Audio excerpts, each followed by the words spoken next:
Termasuk puasa weton barang itu? Cuma kalau yang weton itu yang berbeda, Pak. Maka di awal kita kan ya contoh yang disunahkan. Tidak ada hajat apa-apa di situ ya.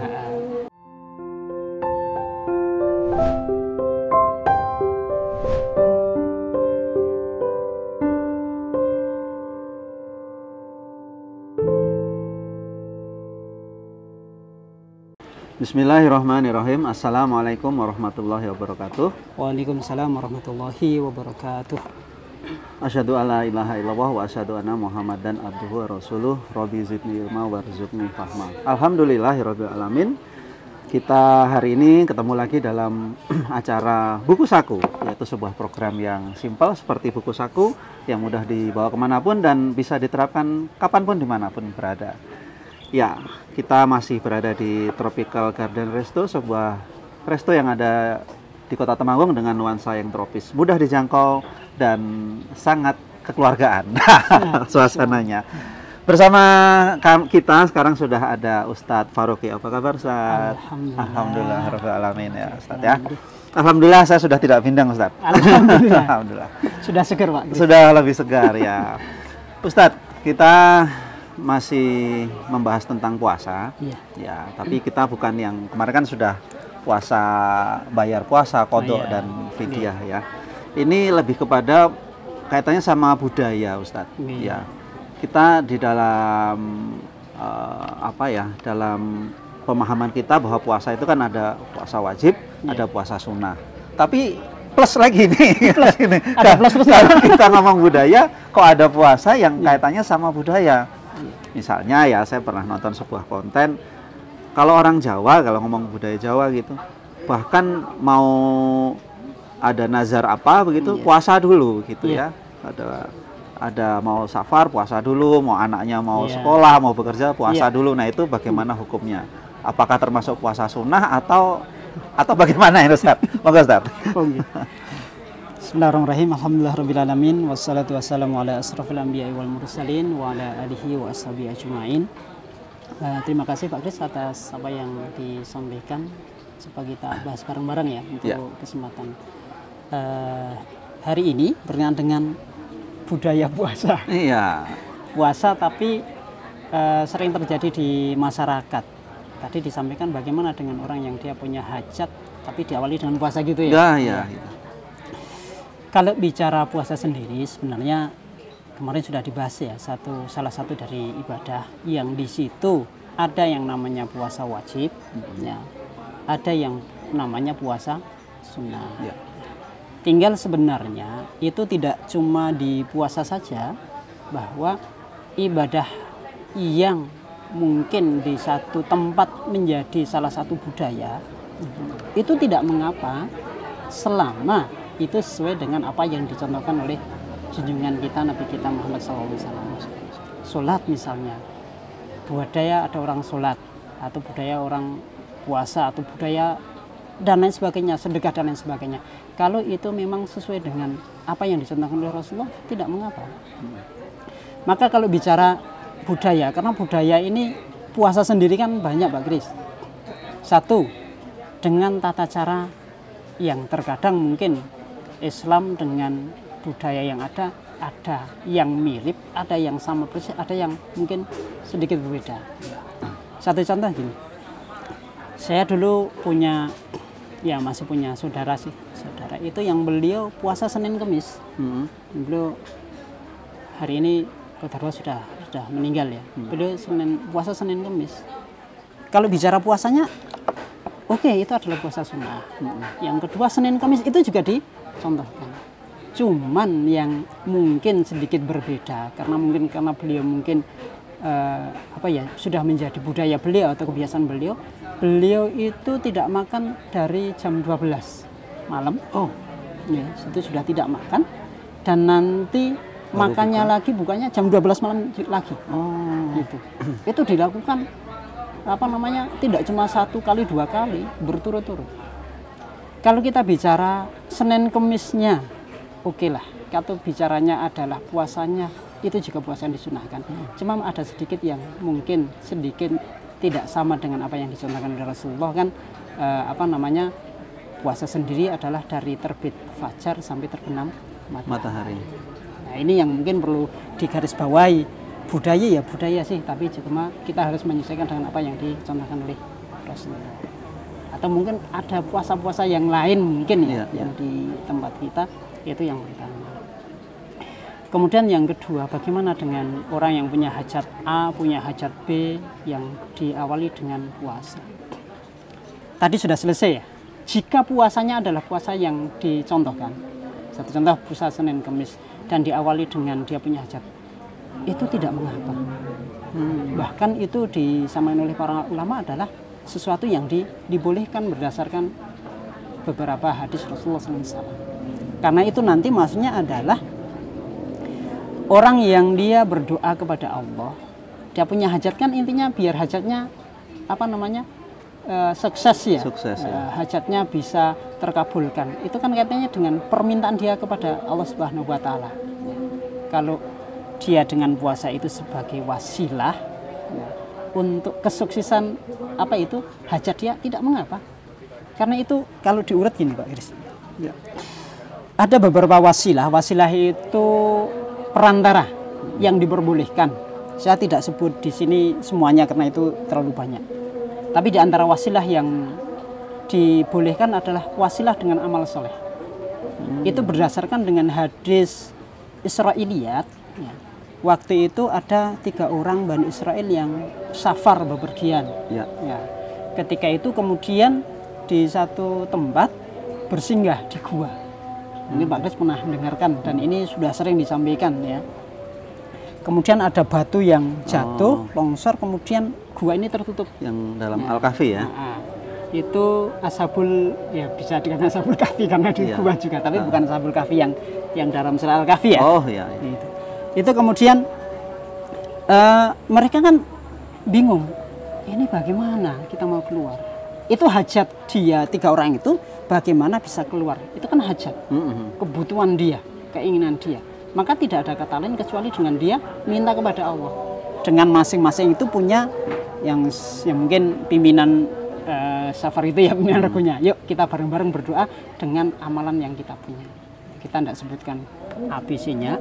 Ya, dengan amalan itu ya Allah saya punya amalan ini dulu.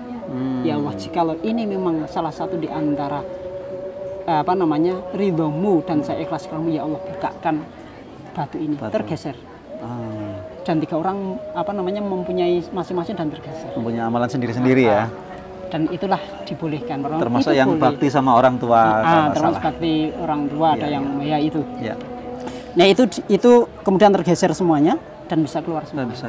Nah ini yang menjadi alasan ya para ulama kita itu dibolehkan. Berarti termasuk amalan itu puasa itu salah satu dari mereka itu ya? Itu kan dari 3 itu kan bebas.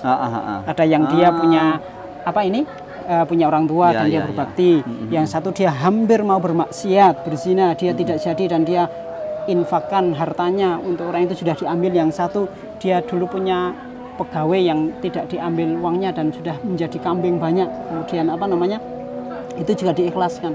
Itu kan tidak ada kekhususan apa saja. Termasuk di situ amal soleh kan juga puasa juga. Misalnya kita puasa karena misalnya anak kita mau ujian biasanya kan orang tuanya yang puasa, kita puasa. Kalau orang Jawa bilangnya prihatin. betul, prihatin. Kalau lihat dan caranya itu benar, tidak mengapa. Termasuk puasa weton barang itu? Cuma kalau yang weton itu yang berbeda Pak. Maka di awal kita kan ya contoh yang disunahkan. Tidak ada hajat apa-apa di situ ya. Yang dicontohkan yang masruk lah, yang disyariatkan yang jelas saja yang itu. Di situ ada Senin Kamis, di situ ada Yaumul Bid.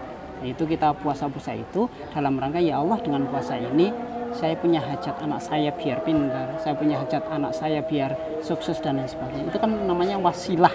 Nah, berdoa dengan amal soleh.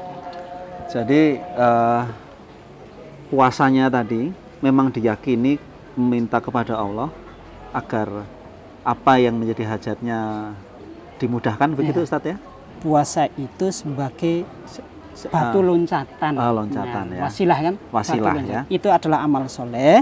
Dengan amal soleh ini ya Allah saya beramal soleh ini ya Allah tolong hajat saya dikabulkan. Soalnya ini menjadi penting nih niatnya nih jangan sampai melenceng di situ kan.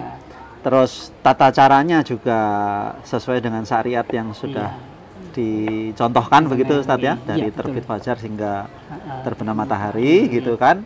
Terus ya ini mungkin ya kalau tadi sempat Ustadz singgung ya, spill sedikit tadi bahwa ternyata pemahaman saya bahwa di dalam manusia gitu ya, kita ngomong manusia lah, tidak hanya umat Islam gitu, tapi manusia gitu, itu ternyata mempunyai tata cara berpuasa ya Ustadz ya, yang masing-masing itu meyakini, bahkan kalau kita ngomong agama lain kan juga, tapi memang tata caranya berbeda-beda, tapi bahwa puasa ini kayaknya kalau sholat kan mungkin tidak, kalau naik haji juga agama lain juga tidak, tapi kalau begitu ngomong puasa itu di agama lain ada ya Ustadz ya. Betul. Itu apakah itu termasuk bagian dari orang-orang sebelum kamu kalau kita nukil dari ayat gitu Ustadz? Oh iya, bisa jadi. Kenapa kita katakan bisa jadi? Yang kita contohkan tadi, saudara saya tadi melakukan seperti itu kan? Itu dalam satu sejarah ataupun ya satu cara bahwa puasanya umatnya Nabi Daud alaihissalam seperti itu. Cuman gini, yang perlu kita perhatikan bahwa syariat umatnya Nabi Muhammad SAW tidak semuanya itu disyariatkan kepada umatnya Nabi Muhammad SAW, atau ada yang masih diperintahkan tapi dengan tata cara yang berbeda. Contohnya yang paling mudah tadi, ada yang dulu puasa itu 24 jam penuh, tapi syariatnya umat Islam ataupun Rasulullah tidak. Cuma dari terbit fajar sampai terbenam matahari. Kalau bicaranya apa itu juga syariatnya umat terdahulu, bisa jadi. Cuma itu tidak diperintahkan pada kita. Tidak semuanya, tidak semuanya syariat yang dulu diperintahkan kepada umat-umat sebelum kita itu diperintahkan kepada kita semuanya. Sekalipun ada beberapa syariat yang itu masih diperintahkan kepada umat Nabi Muhammad. Yang paling mudah adalah hitan kan. Nah, hitan kan pertama kali adalah Nabiullah Ibrahim alaihissalam, dan itu sampai sekarang masih disyariatkan. Berkurban, sekalipun tata cara berkurban mungkin beda, termasuk puasa sendiri. Umat-umat dahulu sudah diperintahkan puasa, cuman puasa umat terdahulu dengan hari ini berbeda. Itu yang perlu kita garis bawahi adalah tata caranya. Tata caranya ya. Jadi ketika ada kewajiban untuk puasa Ramadan, kita ngomong Ramadan ya sebagai sebuah kewajiban, itu disertai oleh Allah itu dengan aturan mainnya ya, Ustadz ya, gampangnya gitu ya. Karena mungkin saja yang tadi panjenengan sampaikan di umat sebelumnya itu tata caranya belum seperti itu. Begitu ini ada kewajiban, ini loh aturan mainnya seperti ini. Betul. Tidak boleh begini, tidak boleh begini, batasannya seperti itu. Kalau terlepas dari kita bicara, kalau kita menggunakan istilah Jawa prihatin gitu ya mungkin prihatinnya itu ya nggak makan, nggak minum, nggak berhubungan suami istri gitu, tidak menjaga hal-hal yang tadinya dengan tidak berpuasa kita menjadi dalam tanda kutip itu liar gitu ya Ustadz ya. Ini menjadi lebih ada frame-nya gitu ya Ustadz. Kira-kira puasanya hikmahnya kalau kita ngomong secara hikmah di situ mungkin ya barangkali ya Ustadz ya. Karena puasa sendiri artinya kan imsak, menahan. Imsak? Iya, imsak, makanya kan imsak itu tahanlah gitu, menahan. Dan ternyata dari mungkin ya penjelasan hadis itu, yang ditahan tidak hanya sekedar makan dan minum, terlebih adalah menahan dari hawa nafsu kan. Karena ada beberapa hadis yang menerangkan bahwa Allah diantaranya, Allah tidak butuh dengan laparnya seseorang, hausnya seseorang, kalau dia tidak meninggalkan al-qaulu zir wal amalu bihi, perkataan yang keji dan perbuatan keji. Gitu. Maka hikmahnya ya tadi, bahwa puasa itu tidak hanya sekedar menahan lapar dan menahan lapar dan haus, lapar dan dahaga saja, tapi lebih dari itu adalah tentunya menahan diri. Kalau bicaranya prihatin ya konteksnya hampir sama, hampir sama. Kalau bicaranya itu kita menahan diri dari berbuat maksiat dan lain sebagainya, dan mungkin mereka menahan macam-macam itu juga sama. Cuma kita digarisbawahi bahwa kita punya syariat, kita punya aturan. Kalau bicaranya fikih ya kita ada fikihnya. Kalau bicara hikmah ya memang mungkin hikmahnya hampir sama. itu tidak bisa yang penting hikmahnya sama, sekalipun caranya berbeda. Tidak demikian, karena kita ada yang namanya aturan syariat atau fikih. Ya, ya, iya. Ustadz, berarti kan memang di dalam mengarungi kehidupan ini ya Ustadz ya, itu artinya memang kita diberikan ilmu. Nah, dengan ilmu itu kita bisa menentukan langkah apa yang mesti kita ambil, apakah ini syariat atau tidak, atau hanya budaya saja, atau malah tidak ada dasarnya sama sekali gitu ya. Jadi sayang aja kalau kita berbuat baik, kita beribadah, cuman itu menjadi sesuatu yang apa istilahnya Ustadz? Mubazir gitu. Apa gimana ya Ustadz ya? Yang tidak ada dasarnya, yang ya kalau tidak ada dasarnya ya terus akhirnya nggak ada, jangan ngomong pahala gitu, mungkin malah. Kecuali itu memang tajribat dari guru-guru kita ya. Tajribat dari guru-guru kita itu, misalnya guru kita selama, tapi ini keluar dari puasa ya. Guru kita melaksanakan amal soleh sholat duha sekian, Allah mudahkan dan kita tidur, itu beda, itu kan tajribat ya. Tapi kalau aturan mainnya sholat duha ya tetap sholat duha, ya tidak mungkin sholat duha luar dari itu kan. Begitu juga puasa juga tidak mungkin keluar dari ya. Ini spill sedikit Ustadz, ini kan sebentar lagi mau Idul Adha ini. Ya. Ini ada puasa sunnah Arafah ya Ustadz ya. Itu apa kalau panjenengan melihat itu? Kenapa kok ada sunnah seperti itu Ustadz? Kalau bicara hikmahnya ya. Hikmahnya, bagi mereka beli-beli yang sedang mendapatkan rizki undangan Allah Subhanahu wa Ta'ala, itu mereka berada di Arafah ya, sedang melaksanakan wukuf. Nah, kita disunahkan yang di luar Arafah itu adalah kita melaksanakan puasa Arafah. Maka semuanya Allah begitu adilnya ya. Allah tidak beda-bedakan yang diundang ke sana sama yang dengan sama-sama punya ibadah masing-masing. Itu spill aja Ustadz, jangan detail-detail, kita simpan untuk episode mendatang. Tugasnya Ustadz Utbah. Siap. Ya, terima kasih Ustadz. Untuk teman-teman penonton semua, dari apa yang disampaikan dari Ustadz Faruqi, itu kita bisa petik sebuah ilmu, sebuah perenungan ya, bagaimana kita menjalankan ibadah itu agar sesuai dengan syariah tentunya, dan tidak melenceng dari apa yang menjadi sudah ketentuan kita sebagai umat Islam, agar apa yang berdampak untuk kita dan mudah-mudahan untuk lingkungan kita juga itu menjadi semakin baik. Alhamdulillah, segitu dulu episode kali ini. Mohon maaf atas segala kekurangan. Saya tutup dengan Assalamualaikum warahmatullahi wabarakatuh. Waalaikumsalam warahmatullahi wabarakatuh.